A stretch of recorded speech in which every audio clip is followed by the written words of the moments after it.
Peace with Justice Sunday enables the United Methodist Church to have a voice in advocating for peace and justice through a broad spectrum of global programs. This is the podcast celebrating Peace with Justice Sunday. Well, hey everybody, welcome to the podcast. So glad that you've decided to spend some time with us today. We're in for a real treat here as we have an interview today with Allison Rutland Soulen. She's the executive director at Just Neighbors in Falls Church in Northern Virginia. Super excited to have you on the show today, Allison. Thanks for joining us. Thank you for having me.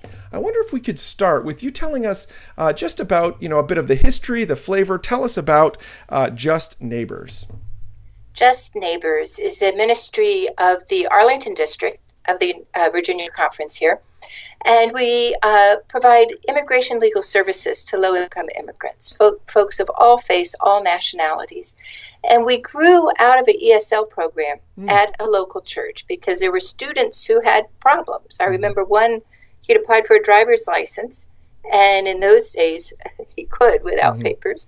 And then he said, now it says I need to register for the selective service. Should I do this? And I didn't know, but I was an attorney. I still am an attorney. So began to poke about, and several of us came together and started Just Neighbors Ministry. And quickly it evolved to simply immigration legal services because of the nature of the neighborhood. And over the years, we have used thousands of volunteers, had local lay people in local ministry to their neighbors. Now, are the people that are volunteering, are they folks that just have a legal background, or are they, folks from a wide variety of backgrounds? Give us a sense of the folks that are volunteering with you.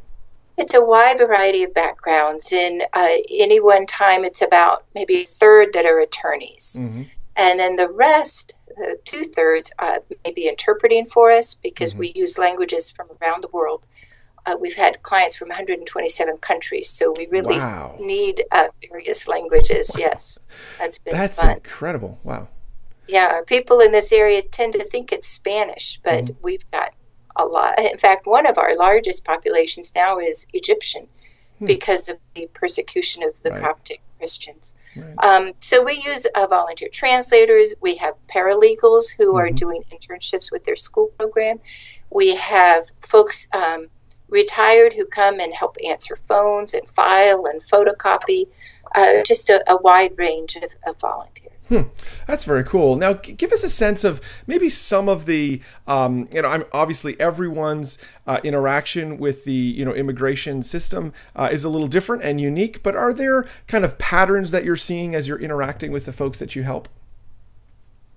Well, in a sense, because we help the most vulnerable. If you think of immigration as this huge intake valve, who do we help? We're able to help about 20 to 30% of people who call us for help. Okay. So over the years, we've evolved to help those who no one else will help. Right. And because they don't have money. Right. So it's 200% or less of the federal poverty guideline. And we can do that because churches and individuals and foundations support us on client fees. So by definition, asylees, refugees, they by definition have been persecuted. We also help usually about 20% of our client, 20 to 30% in any one year, are folks of victims of domestic violence. Who have left the abuser, who has often used the immigration status to keep her trapped. We have helped men, but most of them are women and their children, and help them to live free of the abuser with the papers so that they're not threatened with deportation and separation from their kids. And then we help folks with just temporary needs. If there's a natural disaster or a civil war in their homeland, then our government gives them temporary permission to be in the United States. So the typical population is a client that's incredibly grateful to be in the United States. It's a safety place. It's a place of safety. It's not merely economics. This is where I can live. This is where I can survive, and just profound gratitude that we're helping them. And they'll go, how can you help us? I don't have the money. I didn't think I would be able to do this. And they have volunteers who love them, who hug them, who pray with them, who just make them feel that, yes, you're loved, you're cared for. God's Very in cool. on that. Now, do you have people from a wide variety of faith backgrounds that you're helping, or are you, restrictive on that front?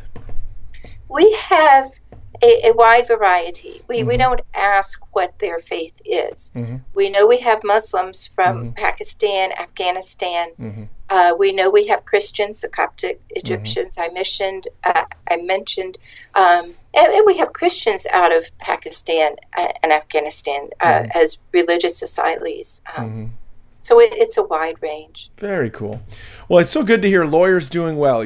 So many times lawyers get kicked in our culture, and part of what I love about this is just the great work of folks using their skills to help people, really in a tough spot. I would imagine by definition, everyone who's interacting with you is in some sort of distressed situation. It's not, these aren't casual legal issues or casual immigration issues that they're facing. That's true. And we got several thank you notes last year where the client would say, my attorney was an angel. You were an angel. And we joked that it's not very often you think of attorneys as angels, but very cool. So now, what is your connection, or what is Just Neighbors' connection with Peace with Justice Sunday? How does that, how do those two fit together?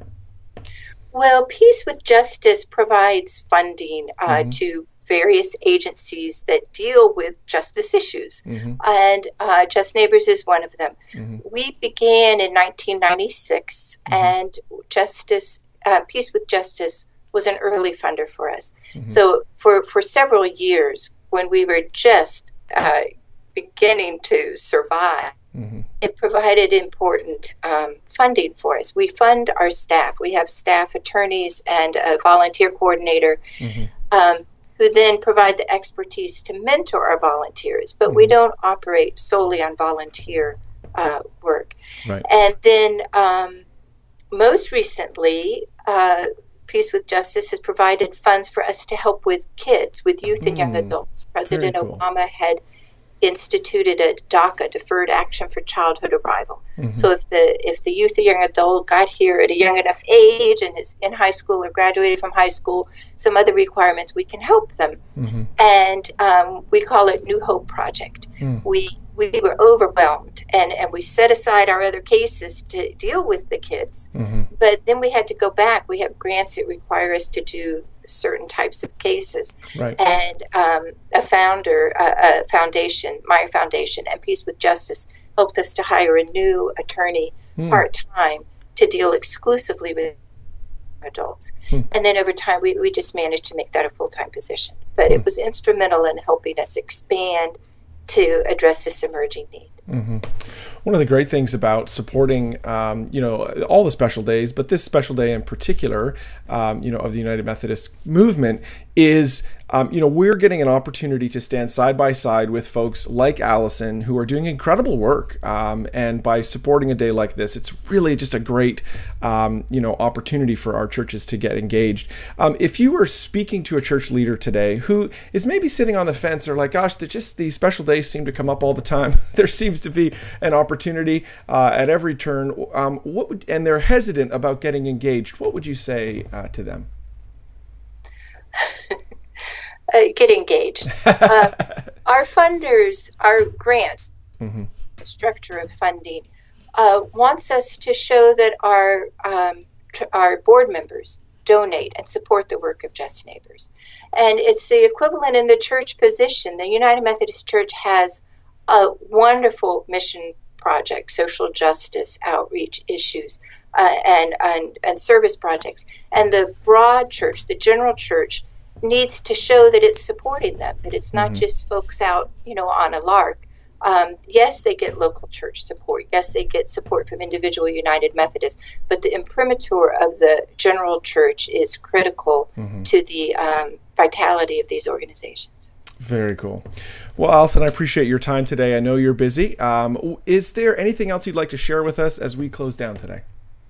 No, thank you very much. I've enjoyed visiting with you. Yeah, thank you so much. And if people want to get in touch with Just Neighbors, they want to learn more about what you do, how could they do that?